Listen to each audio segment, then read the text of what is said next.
We were told that the global financial crisis of 2008 happened because irresponsible borrowers couldn't afford to pay back their loans. This is true, but it was also part of a much deeper problem. The issue is that our economic system is based on the need for continuous perpetual growth. It's highly likely that we're already in the beginnings of something much worse than a depression, even if bankers and governments won't admit it yet. Fortunately, we don't need to hear it from them. We can tell that something is going on. We have the internet and we can share information amongst ourselves. And thankfully, if we try hard enough, we could just end up with something much, much better than what we have now. I'm no expert, however I am someone who's done several years of reading on these topics, and I really want everyone else to know what's going on and understand the risks and the opportunities. It's only fair. So let's look at how our banking system really works. It's commonly believed that banks lend out money that they already have from invested savings. That would have encouraged a fairly stable system of banking. Instead, we have what's called a fractional reserve banking system. This means that banks can loan out almost all the money that gets deposited with them. For example, when you put $100 in one bank, they lend $90 of it to someone else, who then puts that $90 in their bank. Now there's $190 where there used to be $100. That $90 lent out will also be deposited and $81 lent again. In this way, money ends up being multiplied between 10 and 100 times. Sounds crazy, right? Less than 1% of the money in the economy is actual notes and coins. The rest are just numbers on computers, created as debt. This system rapidly increases the amount of money in the economy, which fuels economic growth, allowing most of us the ability to pay back our debts with interest, but only so long as the economy keeps on growing. One reason it won't is that ever since the Industrial Revolution, economic growth has been largely dependent on cheap fossil fuel supplies, which are now dwindling. When we first started drilling for oil, it was easy to find. It just spurted up out of the ground. We've only been drilling intensively for about 150 years, and oil is no longer easy to find. Now we drill down crazy deep through earth and ocean using expensive and risky technology. It used to cost 1 barrel of oil to get about 100 barrels of oil out of the ground. These days, 1 barrel only gets us 10 barrels back and declining, and that means it's not cheap anymore. The truth is, we're living on a planet that has finite resources. We've always opted to extract the easiest resources first, while using more and more each year. Eventually, the use of these finite resources has to peak and then decline as their extraction gets harder and more expensive. And according to the Association for the Study of Peak Oil and Gas, the global peak happened in 2008. Now, this doesn't mean we're running out of oil, it just means we're running out of cheap oil. When I first heard about this, I thought, at least oil is mainly just used to drive around. But no. Beyond personal transportation, there's transportation of the food supply and all our other consumer goods. We run all our farm machinery on oil and make our pesticides out of oil. Oil is also a critical ingredient in plastics, pharmaceuticals, asphalt, paints, tyres, and even toothpaste. In fact, oil is involved in pretty much all of the goods that we use in our everyday life. Plus, it's not only oil that's peaked. Natural gas, high-grade uranium, many rare earth minerals, phosphorus, and many other important resources have peaked as well. We're trying to grow beyond the planet's resource limits. So not only have we damaged the environment so much that we now get hit more frequently by more intense natural disasters, we've also used up most of the non-renewable resources that have been allowing us to live in this high-tech world. It's as if we're burning the walls of our house to keep ourselves warm. It can't continue forever. Anyway, quite apart from peak oil, we seem to be due for a global depression just because of the debt build-up. If you add up all of the debts in the world, it's roughly $150 trillion. You'd think it has to balance out somehow, that surely some countries are lending to other countries. But no, it's money everyone owes to the banks and their investors. The problem is, this is the world. We're not about to get bailed out by aliens.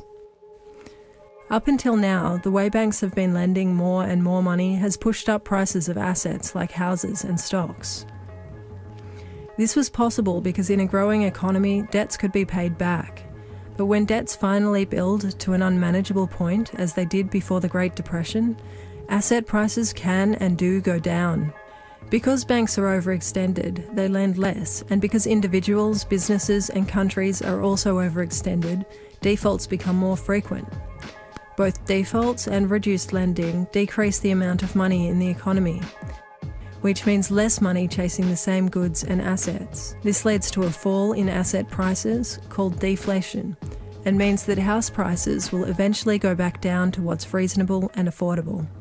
So if you have a mortgage, beware that you could end up with more debt than your house is worth. This deflationary spiral also means high unemployment, high prices for necessities and hard times. That's what happened during the Great Depression, and it's what's going on now. Only this time round, the depression will be even more severe because we've never lived in such a globalised world before, and it will be a permanent decline because of peak oil. The global financial crisis was only the beginning. Since then, much of the world's middle class have been struggling just to keep up with their food, fuel, bills and mortgage or rent payments, and things can only get worse. So what can we do? In a deflationary scenario, the money from bailouts and money printing mostly goes straight into paying down debts, which is why our economies have only barely recovered since 2008. Mostly, governments, big business and the media are avoiding these issues and trying to keep the status quo alive a little bit longer, which will only end up making the crunch harder in the long run. As things get worse, governments are likely to prioritise saving themselves, for example by raising taxes and cutting spending, rather than helping us out. There isn't actually any positive strategy they could use to save us that's also in keeping with their own interests and systems. Otherwise they would have done it by now. This complex system has grown to its limit and it's now in decline, slowly dismantling itself piece by piece, delayed only slightly along the way by government intervention.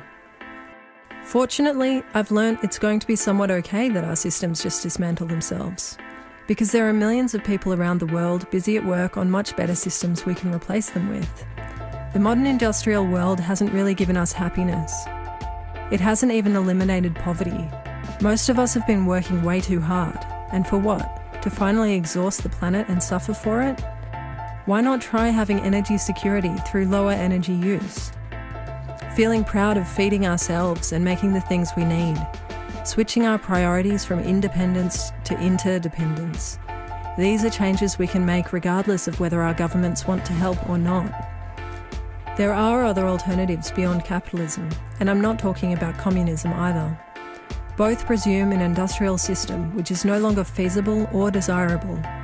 In a world with less resources and less money, year after year, if we do nothing, we'll end up with terrible living conditions, constant conflict, and potentially a new wave of fascism. And no one wants that. The positive option is that we just learn to get along with each other and look after the earth again. We can work together to build new infrastructures that can support meaningful work and dignified lives.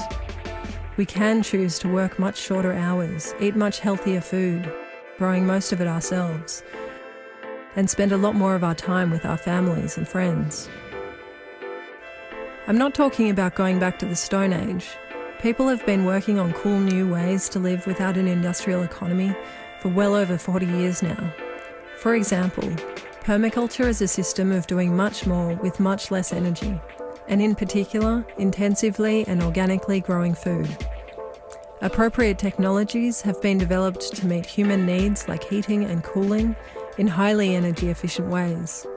Local currencies that are more equitable and stable are being designed and tested around the world. Transition town groups are building community and leading preparatory efforts to relocalise. Distributed manufacturing is about producing what we need close to home with nifty technologies like 3D printers. There are even groups working on peer-to-peer versions of the internet that we can get up quickly if the internet happens to go down. I just wanted to point out this small set of examples because every time I worry about some particular challenge, I look it up and there's a group of people who've set themselves to figuring out a positive and feasible way through it. Working together, we can create a better world, here and now. Really, my hope is that as the system continues to fall apart, those of us who find out what's going on prepare ourselves and start whatever local projects and enterprises to prepare our communities that we can, so that as conditions worsen, we can build community and share ways of growing food and simple sustainable technologies and plenty more that people will be very interested in during a time of great financial hardship. Major economic downturns throughout history have not been happy times, and this one is set to be bigger than ever before. There are real possibilities of austerity leading to exploitation, a rise of fascism, and World War III. The fact that this time round some of us are aware of what's going on and are preparing for the crash, as well as the degree of free communication the internet affords us, are the main things we have going for us. We all have basic human needs for security and safety, and if we're lucky, for happiness and fulfillment as well. This is happening to all of us, and we all have the ability to make choices as to how we handle the future. So I'm asking you, please, even if this seems outside the realm of possibility, at least do some research, check it out for yourself. You can decide what kind of future you want and start taking steps to make it happen. The more of us who start now, the more likely this transition is to be peaceful and just, and perhaps even exciting and promising.